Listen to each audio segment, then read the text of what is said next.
নমস্কার বন্ধুরা, অনিফার্স world YouTube চ্যানেলে আপনাদেরকে স্বাগত। আজ আমরা দেখে নেব নতুন ফরম্যাট এনিউমারেশন ফর্ম আপনারা অফলাইনে কিভাবে ফিল আপ করবেন। আমি এখানে অফলাইনে কথাটা এ কারণেই বলছি, কারণ আপাতত ইলেকশন কমিশন থেকে এই যে এনিউমারেশন ফর্ম আপনারা দেখতে পাচ্ছেন, সেটার একটা স্যাম্পল কপি দেওয়া হয়েছে, যেটা আপনাদেরকে হাতে লিখে ফিল আপ করতে হবে। যেহেতু আপনি হাতে লিখে করবেন, তাই এটাকে বলা হচ্ছে অফলাইন। তবে 4 নভেম্বর থেকে হয়তো পোর্টাল অ্যাক্টিভেট করে দেওয়া হবে, যেখানে আপনারা এই সেম ফর্মটা অনলাইনেও ফিল আপ করতে পারবেন। কিন্তু আজকের আমাদের ভিডিওর টপিক, যদি এই এনিউমারেশন ফর্ম আপনি হাতে লিখে অফলাইন ফিল আপ করতে চান, সেটা আপনি কিভাবে করবেন। কারণ বাড়িতে এসে বিএলওরা এই ফর্ম আপনাকে হাতে দিয়ে যাবে, যাদের ভোটার তালিকায় নাম রয়েছে। তাহলে ব্যাপারটা ভালো করে বুঝে নিন। পরিবারে আপনার 5 জন সদস্য আছে মানে সবাইকে যে একটি করে এই ফর্ম দিয়ে যাওয়া হবে এমনটা কিন্তু নয়। তাদেরকেই দেওয়া হবে যারা ভোটদানের যোগ্য, যাদের ভোটার তালিকায় নাম রয়েছে এবং যাদের কাছে ভোটার কার্ড রয়েছে। তো তাদেরকে এই ফর্মটা কিন্তু দেওয়া হবে। এই ফর্ম আপনাদের আপাতত হাতে লিখে ফিল করে সংশ্লিষ্ট যে বিএলও আপনাকে দিয়ে গেছিল এই ফর্মটা, তাকেই কিন্তু জমা করতে হবে। আগামী 4 নভেম্বর থেকে এই এনিউমারেশন ফর্ম ফিল আপের ব্যাপারটা শুরু হতে চলেছে। তো প্রত্যেকটি ভোটার, অর্থাৎ 2025-এর আপডেটেড ইলেকটোরাল রোল অনুযায়ী সবাই কিভাবে এই এনিউমারেশন ফর্মটা ফিল আপ করবেন সেটা একবার দেখে নিন। তো প্রথমেই দেখুন ফর্মের একদম উপরের দিকে enumeration form, name and contact number of BLO pre printed. অর্থাৎ আপনাকে যে বিএলও এই কাগজটি দিয়ে গেল বা ফর্মটি দিয়ে গেল, বা আপনার বুথের যিনি বিএলও রয়েছেন তার নাম এবং তার ফোন নাম্বার আগে থেকেই দেওয়া থাকবে। ফোন নাম্বার এই কারণেই দেওয়া থাকবে, এই ফর্ম ফিল আপ সংক্রান্ত কোনো অসুবিধা হলে আপনি কিন্তু ওনার ফোন নম্বরে ফোন করে সমস্যাটা মিটিয়ে নিতে পারবেন। এরপর নিচের যে বক্সটি রয়েছে দেখুন বাম দিকে, ইলেক্টরস নেম, অর্থাৎ এই জায়গাটাতে আগে ভাগেই আপনার নাম বা আপনার পরিবারের যাকেই এই ফর্মটা দিয়ে যাক না কেন, ব্যক্তি বিশেষে আলাদা আলাদা করে সেই ইলেক্টরের নাম, অর্থাৎ যিনি ভোটার তার নাম আগে থেকে এখানে প্রিন্ট করা থাকবে, তার ভোটার কার্ডের নাম্বার এখানে প্রিন্ট করা থাকবে, তার ঠিকানাটা এখানে আগে থেকেই লেখা থাকবে। মানে ধরে নিচ্ছি আপনি ভোটার, তাহলে আপনাকে এই ফর্মটা দিল, মানে এই বাম দিকটাতে আপনার নাম, আপনার ভোটার কার্ডের নম্বর এবং আপনার ঠিকানা আগে থেকে কিন্তু প্রিন্ট করা থাকবে, হাতে লেখা নয়, প্রিন্ট করা থাকবে। এরপর তার ডান দিকে রয়েছে serial number, part number and name, AC or PC name, state. মানে আপনি যে ভোটার, আপনার 2025-এর ইলেকটোরাল রোল অনুযায়ী সেখানে যে আপনার সিরিয়াল নম্বর রয়েছে, পার্ট নম্বর রয়েছে এবং যে পার্ট নেম রয়েছে, বা অ্যাসেম্বলি কনস্টিটুয়েন্সি এবং পার্লামেন্টারি কনস্টিটুয়েন্সি, এবং তার সাথে আপনি কোন রাজ্যে বসবাস করেন, পুরো ডিটেলটাই কিন্তু এখানে একটা সংক্ষিপ্তভাবে দেওয়া থাকবে, সেটাও কিন্তু প্রিন্ট করা থাকবে। তার ডান পাশে রয়েছে কিউআর কোড। এখানে কিউআর কোড বলতে আপনারা দেখবেন ফোনপে, গুগল পেতে যেমন কিউআর কোড স্ক্যান করেন না, সেই টাইপের কোড এখানে একটা দেওয়া থাকবে। এটা বিশেষত বিএলওরা ব্যবহার করবে। ওনারা হয়তো স্ক্যান করে আপনার তথ্যগুলোকে জাস্ট কয়েক সেকেন্ডের মধ্যেই কিন্তু চোখ বুলিয়ে নেওয়ার মতো একটা ব্যাপার হয়তো থাকবে, সেই কারণে এখানে একটা কিউআর কোড দেওয়া থাকবে, যেটা এই ফর্মটাতে দেওয়া নেই, কারণ এটা একটা স্যাম্পল কপি। এরপর তার ডান পাশে রয়েছে দেখুন ওল্ড ফটো প্রি প্রিন্টেড, অর্থাৎ আপনার ভোটার কার্ডে বর্তমানে যে ছবিটি দেওয়া রয়েছে সেটাকেই বলা হচ্ছে এখানে ওল্ড ফটো। সেই ফটোটাই এই জায়গাতে প্রিন্ট করা থাকবে।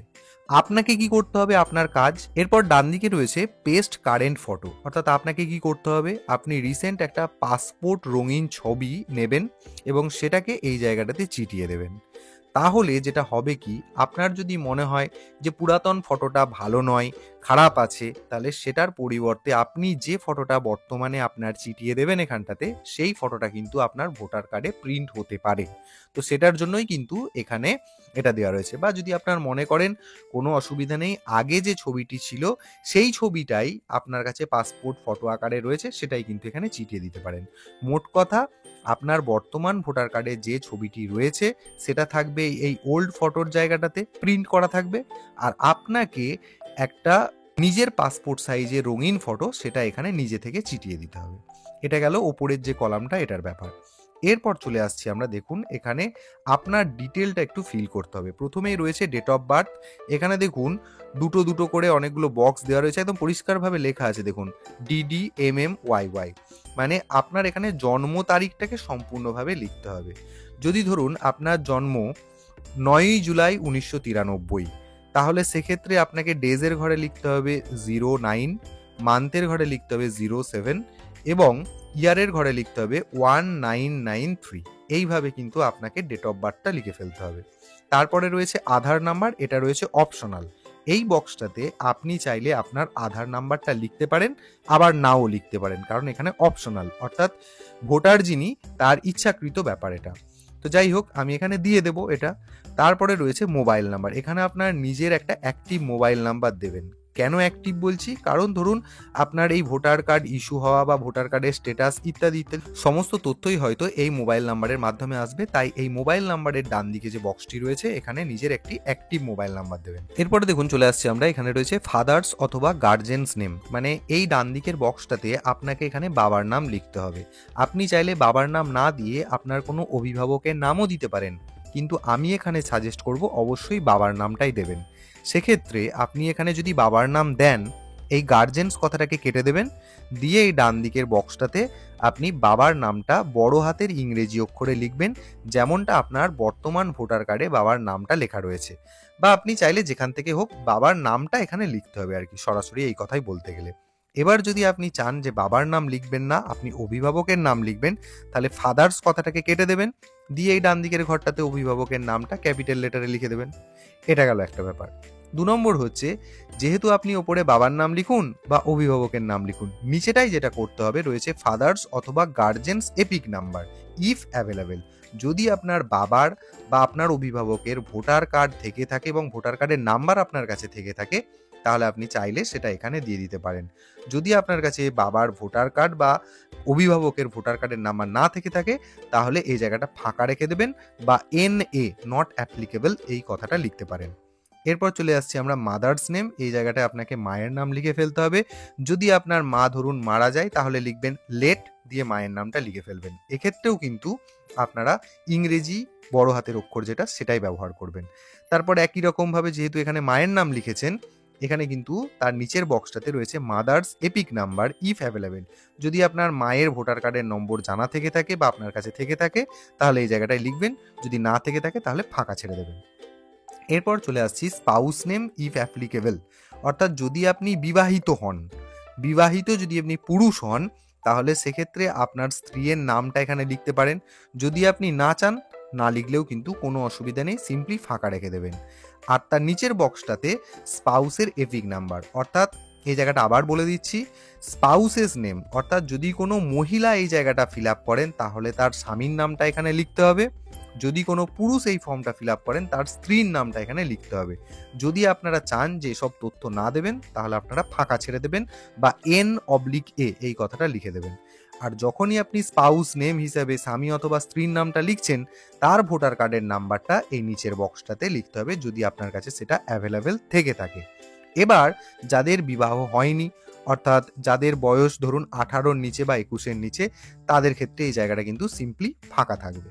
এবার এখানে একটা কথা মনে করিয়ে দিই, এখানে আপনি যে এতগুলো তথ্য দিলেন, আপনার বাবার, মায়ের, স্বামী, স্ত্রীর ইত্যাদি তথ্যগুলো দিলেন, এই জায়গাটা কিন্তু 2025-এর আপডেটেড ইলেকটোরাল রোল অনুযায়ী। এই জায়গাটা কিন্তু মাথায় রাখবেন, এটা কিন্তু পুরাতন কোনো ইলেকটোরাল রোলের তথ্য এই জায়গাটায় কিন্তু দেওয়া যাবে না। একদম লেটেস্ট আপডেট যে 2025-এর ইলেকটোরাল রোল ভোটার তালিকা, সেই তালিকা অনুযায়ী কিন্তু আপনাকে এই জায়গাটা ফিল আপ করতে হবে। তাহলে এটা গেল 2025-এর তথ্য অনুযায়ী। এরপর নিচের দিকে আমরা যে জায়গাটা চলে আসবো, এই জায়গাটা কিন্তু অত্যন্ত গুরুত্বপূর্ণ। এই জায়গাটাতে এই যে দুটো বক্স আপনারা দেখতে পাচ্ছেন, এই জায়গাতে আপনাকে 2002-এর ইলেকটোরাল রোল অনুযায়ী, অর্থাৎ SIR লাস্ট হয়েছিল 2002 সালে, তো সেই অনুযায়ী কিন্তু আপনাকে ফিল আপ করতে হবে। এবার এখানে এই যে বাম দিকের যে কলামটা, যেখানে লেখা রয়েছে details of the elector in the electoral role of the last SIR। Last SIR বলতে 2002 সালে স্পেশাল ইন্টেন্সিভ রিভিশন হয়েছিল, তখনকার ইলেকটোরাল রোল বা ভোটার লিস্টে যদি আপনার নাম থেকে থাকে, তবেই কিন্তু আপনি এই বাম দিকের বক্সটা ফিল আপ করবেন, নাহলে কিন্তু এটা ফাঁকা রেখে দেবেন। এবার এখানে ব্যাপার হচ্ছে যে ধরে নিন আমার জন্ম, এখানে আমি যে তারিখটা দিয়েছিলাম 9/7/1993, তাহলে এটা কিন্তু 2002 সালের ভোটার লিস্টে কোনোভাবেই নামটি থাকার কথা নয়, তাই আমি বাম দিকটা সম্পূর্ণ ছেড়ে দেব। এবার ধরে নিচ্ছি যদি কারোর জন্ম সাল হয় 1960, 1970, 1976, এই রকম সালগুলো যদি হয় জন্ম তারিখ, তাহলে কিন্তু আপনাকে 2002-এর ভোটার লিস্ট অনুযায়ী বা ইলেকটোরাল রোল অনুযায়ী এই বাম দিকটা ফিল আপ করে নিতে হবে।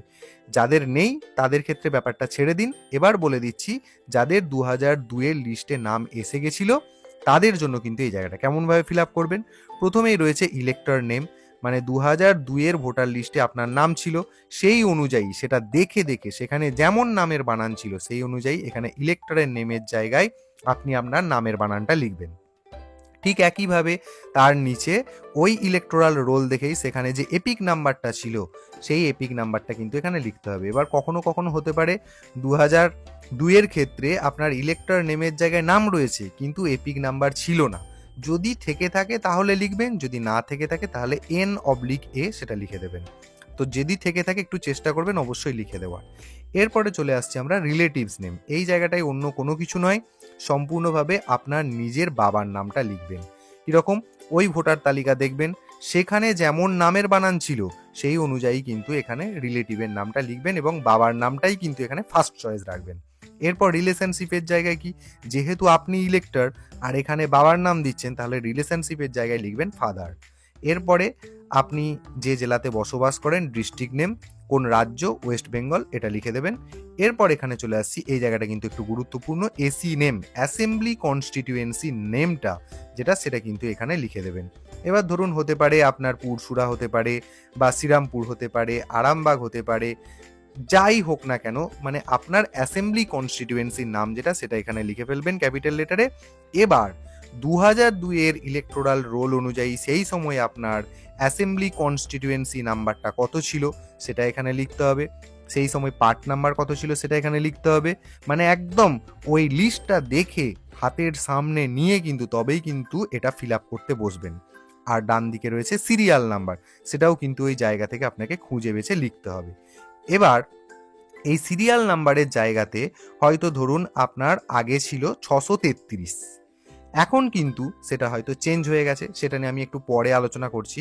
তো যাই হোক, আবারও এই জায়গাটা ক্লিয়ার করে দিই, 2002 সালের ইলেকটোরাল রোলটাকে হাতের সামনে নেবেন এবং সেই অনুযায়ী আপনার তখন যে অ্যাসেম্বলি কনস্টিটিউয়েন্সি নাম্বারটা ছিল সেটাই এসি নাম্বারের তলায় লিখবেন এবং সেই অনুযায়ী পার্ট নাম্বার যেটা ছিল সেটা লিখবেন, সিরিয়াল নাম্বার যেটা ছিল সেটা লিখবেন। এটা গেল একটা ব্যাপার। আর ব্যাপার যেটা হচ্ছে, যদি 2002 সালের ভোটার লিস্টে আপনার নাম থেকে না থেকে থাকে তাহলে বাম দিকটা পুরো একদম ভেবে নিন যে নেই, আপনাকে কোনো কিছু লিখতেই হচ্ছে না। আপনাকে তখন ফিল আপ করতে হবে কোন দিকটা, না এই ডান দিকের অংশটা যেখানে লেখা আছে details of the relative whose name is given in the previous column in the last SIR। তাহলে ডান দিকটায় আপনার বাবার ডিটেলসটা কিন্তু দিতে হচ্ছে। তো প্রথমেই যেখানে নেম রয়েছে এই জায়গাটায় বাবার নামটা দিয়ে দেবেন। ঠিক একই রকমভাবে 2002 সালের লিস্ট অনুযায়ী বাবার নামের বানান যেমন ছিল সেই অনুযায়ী এখানে প্রথম ঘরটাতে যেটাতে নেম লেখা আছে এখানে বাবার নামটা লিখে ফেলবেন। যদি তার ভোটার কার্ডের নাম্বার আপনি পান তাহলে অবশ্যই এপিক নাম্বারের ঘরেতে ইফ অ্যাভেলেবেল দেখুন লেখা আছে, তাহলে কিন্তু অবশ্যই দিয়ে দেবেন। যদি না থাকে তাতেও কিন্তু অসুবিধা কিছু নেই। এরপর এখানে রিলেটিভস নেম, এই রিলেটিভস নেমের জায়গায় কি লিখবেন, যেহেতু আপনি এই নেমের জায়গাতে বাবার নাম দিয়েছেন তাহলে বাবার নামটা কিন্তু এই রিলেটিভস নেমেতে দিয়ে দেবেন। তারপর রিলেশনশিপের জায়গায় কি লিখে দেবেন, ওখানে লিখে দেবেন ফাদার। যদি আপনি এই রিলেটিভস নেমের জায়গায় মায়ের নাম দেন তাহলে নিচে রিলেশনশিপ বলে যে বক্সটা রয়েছে ওখানে তাহলে লিখতে হবে মাদার। মানে সোজা কথায় বাবার নাম লিখলে রিলেশনশিপের ঘরে লিখবেন ফাদার, আর রিলেটিভস নেমের ঘরে যদি মায়ের নাম দেন তাহলে রিলেশনশিপের জায়গায় লিখবেন মাদার। সোজা কথা মিটে গেল।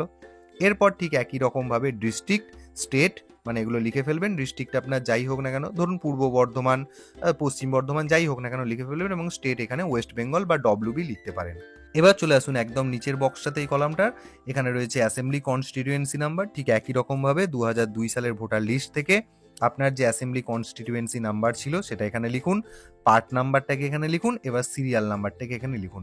এবার এই বাম দিকের ঘরটাতে যে সিরিয়াল নাম্বার আপনি আগে লিখেছিলেন সেটা হয়তো চেঞ্জ হয়ে যায়, বর্তমানেও হচ্ছে, তো সিরিয়াল নাম্বার দুটো কিন্তু ম্যাচ নাও করতে পারে। তো সেক্ষেত্রে আপনাদের কিন্তু ভাবনা চিন্তার কোনো কারণ নেই। তাহলে এই জায়গাটা আপনাদের কাছে ক্লিয়ার হয়ে গেল। এবার চলে আসবেন আপনি নিচের দিকে, দেখুন এখানে রয়েছে সিগনেচার অর লেফট থাম ইমপ্রেশন অফ ইলেক্টর। নিচে আপনি আপনার সম্পূর্ণ হস্তাক্ষর করবেন, একদম পুরো, একদম কোনো শর্ট সিগনেচার কিন্তু করবেন না, পুরো সিগনেচার আপনি করে দেবেন, সেটা বাংলাতে হোক বা ইংরেজিতে হোক। যিনি সই করতে পারছেন না তিনি বাম হাতের বুড়ো আঙুলের ছাপ দেবেন। এবার এখানে ব্যাপার হচ্ছে যে আপনার পরিবারের ধরুন যদি কেউ বাইরে থাকে, তার পক্ষে আসা তো সম্ভব নয় আপনার বাড়িতে, সেক্ষেত্রে আপনিও কিন্তু তার নাম দিয়ে এখানে সই করতে পারেন। সেক্ষেত্রে আপনাকে এখানে তার সাথে আপনার সম্পর্কটা কি সেটা এখানে লিখে দিতে হবে এবং ডেট দিয়ে দিতে হবে। আর নিচের দিকে রয়েছে বিএলও সিগনেচার, এটা বিএলও নিজে সই করে নেবে। এই ধরনের হয়ে গেলে এই জায়গাটা আপনাকে কিন্তু করার কিছু নেই, বিএলও সিগনেচারের জায়গাটা কিন্তু ফাঁকা থাকবে। তাই আশা করছি যে আপনাদের কাছে এই নতুন যে এনিউমারেশন ফর্ম এটা ফিল আপ করা আপনার পক্ষে খুবই সহজতর হয়ে যাবে এই ভিডিওটা দেখার পর। তাই যাতে সবাই খুব সুন্দরভাবে এবং নির্ভুলভাবে এই ফর্মটা ফিল আপ করতে পারে, তার জন্য আপনারা ভিডিওটা প্রচুর পরিমাণে শেয়ার করুন এবং আপনারা যারা আমার চ্যানেলে এখনও সাবস্ক্রাইব করেননি তারা চ্যানেলটিকে সাবস্ক্রাইব করে নিতে ভুলবেন না।